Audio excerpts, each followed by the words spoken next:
I want you to think about a time that you changed your mind. And I'm not talking about deciding to go with the Pepsi instead of the Coke here. I'm talking about changing your mind on a passionately held belief. Something that at one point in your life you vehemently argued in favor of that today you would vehemently argue against. Now, for a lot of you, that's going to be religion, but it might be a political issue, it might be a conspiracy theory, it might be just some silly urban legend that you were just certain was true. I want you to think about this issue and consider what caused you to change your mind. Now, your instinct is probably to say the cold light of reason, right? You just re-examined your belief, and with an open mind, you realized that you were wrong. But I want you to go a little further back than that because I'm interested in what caused you to re-examine your beliefs.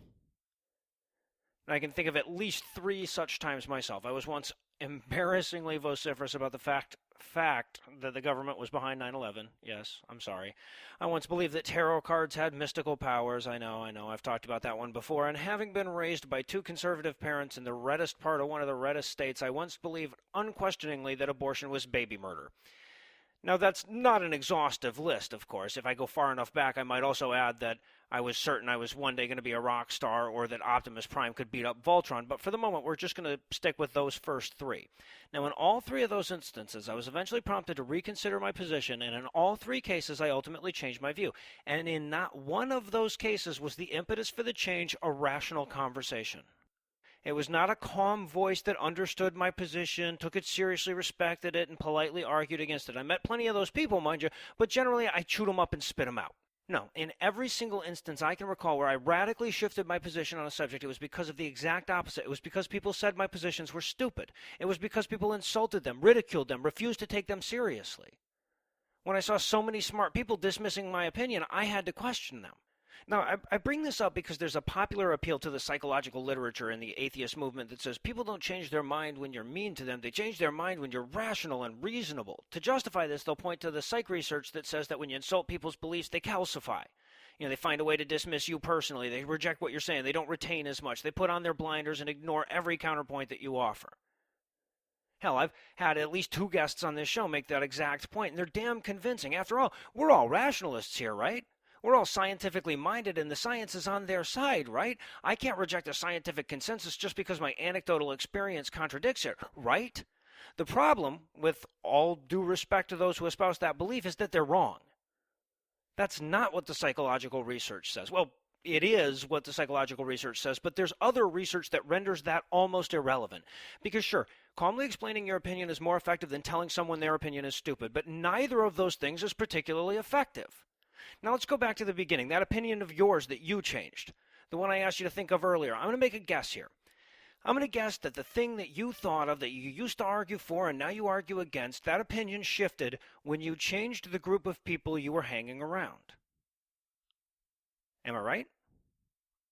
Statistically speaking, I'm probably right. The majority of those major shifts of opinion that a person makes aren't because this guy argued calmly with them or that guy told them that they were stupid. It's because of social pressure. It's not that Bob thought that tarot cards were stupid. It's that everybody thought they were stupid. I changed my opinion on abortion, for example, when I started hanging out with a bunch of hippies that thought me some curious and archaic bigot. Nobody ever made the pro-abortion rights case to me calmly and with respect to my beliefs. They made me a pariah until I updated my opinion or shut the fuck up about it. And yes, I bowed to the social pressure. I re-examined my beliefs with an open mind and I changed my view. Of course, now those same hippies loved the 9/11 conspiracies and the tarot crap, bullshit opinions I continued to hold until I started hanging out with a bunch of skeptics. And none of them took me to the side and very politely explained where I had made errors in judgment. They just pointed out that those opinions were stupid long before I'd expressed them. I suppose a lot of people would think that they're above social pressure, but if you are, you're also a fucking psychopath. That's not a good thing. None of us are above social pressure. And sure, there are plenty of opinions that I've had challenged by my social circle that I haven't changed. But even in those instances, I've been forced to at least reconsider them. I just eventually came to realize that I agreed with myself. Those same hippies that pressured me out of my South Georgia view on abortion also ridiculed my belief that there wasn't an afterlife and that we didn't have auras. And I gave those views another day in court. They just lost the appeal this time. So yes, one-on-one, it's probably best to have a very respectful, measured approach. But as a group, we should not shy away from saying that religion is stupid and not worth our time. That is not counterproductive. It's the most effective means of changing social norms that we've ever found. We shouldn't hesitate to treat it with the most flippant disrespect, and despite what a lot of atheists espouse, the science is on my side here.